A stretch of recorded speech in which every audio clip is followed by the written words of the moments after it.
Welcome to Careless Coder. Today we will have a look at the TTGo ePaper. Motherfucker! So last week we reviewed the TTGo OLED, or the TTGO OLED, with a tiny little screen that we created a YouTube subscriber number counter on. Very easy to program, very useful. But I said in that video that I actually was in the market for an ePaper display, and I tried the WaveShare cloud module. That didn't work properly, was very dodgy, the software was just not mature enough. And then my supplier said, we also have the TTGo ePaper for you. I saw your video, so I will send you one, do a review on it without any bias, you can be really honest. So this one is free. And again, I'm just happy to see that it's in a nice, cool, reusable plastic box. So let's first have a look at this device itself. Just like the TTGo OLED, this is packaged in a nice plastic box with proper padding, protecting that lovely ePaper screen.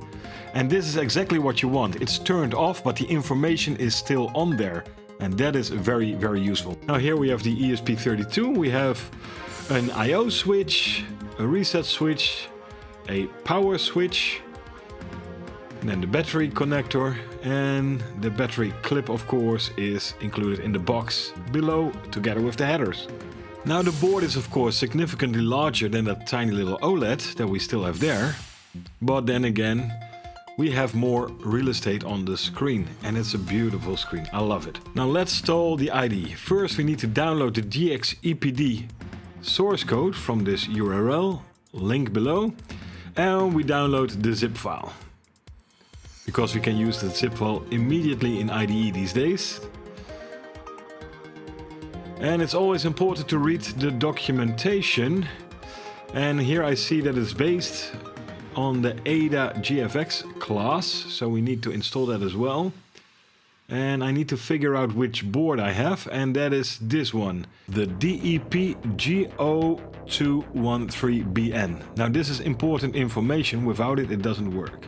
Now we install the GxEPD library that we just downloaded. Just click on it and there we go. And we read that we need the Adafruit GFX library. So let's install that. Where is it? Where is it? There it is. Adafruit GFX library. And we install everything. I don't know what we specifically need, but it's small enough, so install all. So now we should be able to compile an example. Let's open the GxEPD example. Uncomment the Lilygo T5213 define and the appropriate header file that also ends on 213bn.h. There we go. And now compile it, and I got an error. Bugger. Since it's already defined somewhere else, I decided to edit the gxfont_gfx.h file and comment out that get UTF-8 with. Where is it? There it is. Let's put 2 slashes in front of it. And after that we also need to change the appropriate CPP file. And there we need to comment out the actual implementation of this function. So in this CPP file with the same name, I'm looking again for get UTF-8 and comment out that little function. Since it's already defined somewhere else, we can do without it. And now I compile it and it should work. Compiling the first time takes a long time, after that it's rather quick. And the sketch is running and draws squares in the corners. Now let's edit the GxEPD U8G2 fonts example, because I want to write stuff to the screen in different fonts. Again we uncomment the Lilygo T5V213. And here the include is done based on that define, so we don't need to do anything else. That is good. Now let's see if we get hello world and ni hao such underneath it on the screen. Yes, there we go. That is really good. Since I want to use extra fonts other than the 2 that are included, I install U8G2 and U8G2 for Adafruit GFX as well. So I have more selection of fonts available. So this code is basically the GxEPD u8g2 underscore fonts underscore example, but I just cleaned it up and put in the functions that we used pretty much in last week's episode to get the information from YouTube. Except there we only had the subscriber count, and now we have all the statistics that I find interesting on the screen because I have a bigger screen. So here we define that board. Here I define a constant to turn microseconds into seconds. This is for the sleep, so we have a nice little convenience constant. These includes are all from that example, and basically this includes all the boards available. This is the GxEPDs. This is the board that we specifically use, so I only include this one. This is the u8g2 for Adafruit. That basically is everything that we run on. That's this object. And I even use the same name as they did in that example. And this is the stuff that we included. That is my Wi-Fi, the HTTP client, and the Arduino JSON that you need to install separately. Watch last week's video. So here those objects for the screen are instantiated, and here the stuff that I use. I have an instance to HTTP client, a static for the integer, a static integer HTTP error. This is the stuff that you need to fill in to get your Wi-Fi and your Google API connected. Watch last week's video. And this is something different. This is a structure that I created to hold all that information. We do one query and we get all that information from YouTube. And I create a static instance called my stats. Then here we have that root certificate from YouTube. Now I have two methods here. The only difference is one accepts a float, the other an integer. This one is currently not used. I was going to use this to calculate the battery power. But unlike the little OLED display, here the battery is not directly connected to the ADC, so I need to run a wire, but didn't have any time. So basically we can take this out for now. We only use the integer. And what this does is it sets the cursor to that position defined here. It takes that constant character, turns it into a string, and then adds that integer value to that string and puts it on the screen. So just a simple method to have a string, colon, and a value. Now here we obtain the information. It's the same as last week's video, except that now instead of returning a string with a value, I return nothing and set everything in this pointer, which contains the stats object or structure, where I set that information into. Easy peasy. Now this is where the magic happens. But before we jump in here, because this is a bit of a weird name, let's go to the setup. Here we set up the SPI bus, which is used by the interface. We initialize that display object that is created here from the GxEPD class. And then we begin the u8g2 fonts.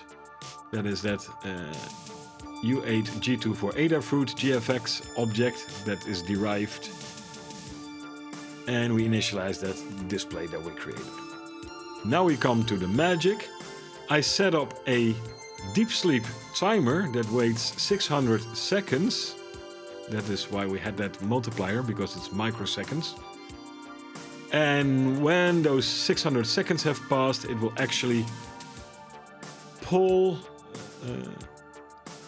the API, just call this function, and do the work. Or when we press that integrated button on this board that is connected to IO pin 39, then we will generate an external interrupt when it's pulled low, and then also this function is called. Now here we explicitly call this function to already have something on the screen before we enter deep sleep. So this function name, print wake up reason, is an integral part of the ESP sleep. So when the timer is triggered or the external interrupt, it will explicitly look for a function called print wake up reason. A very, very silly, weird name. I would have preferred here actually to put in a function pointer that you could name whatever you want, but this is what it is, and it works.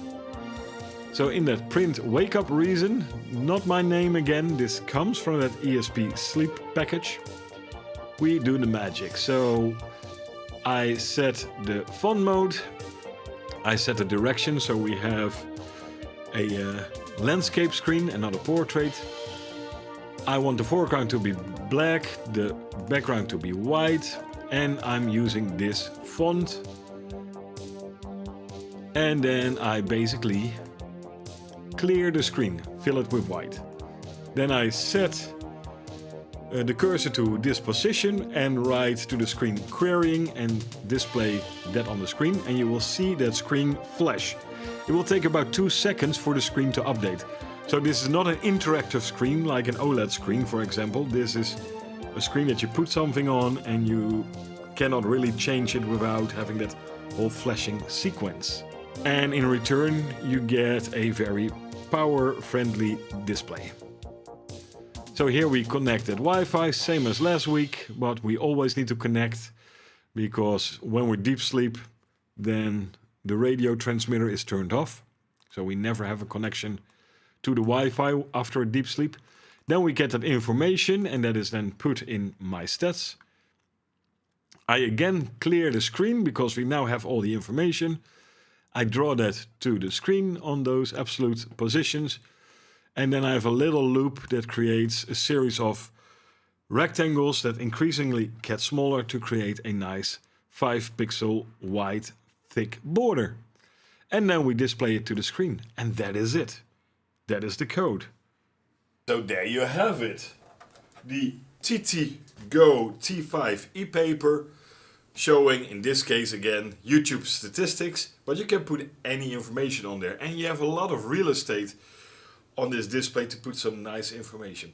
Now the reason why I wanted this in the first place compared to the Lilygo with the lovely tiny LED screen is that I can put this to deep sleep and have everything on the screen just operating perfectly and saving a lot of energy.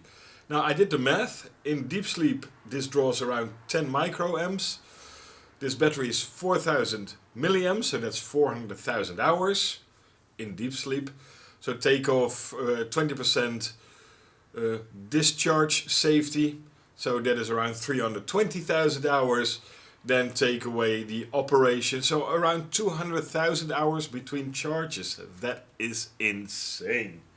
And you can put any information on here that you like. So I'm really impressed with this display, except for the documentation. That was terrible. I had to look into which type of screen this was to know which define to put in the code and which includes to use. But after you do that, it just works perfectly, and I love the fact that we use the Adafruit graphics library, which is very intuitive. So thank you, Lady Ada. Now I hope you learned something, and I hope to see you in the next one.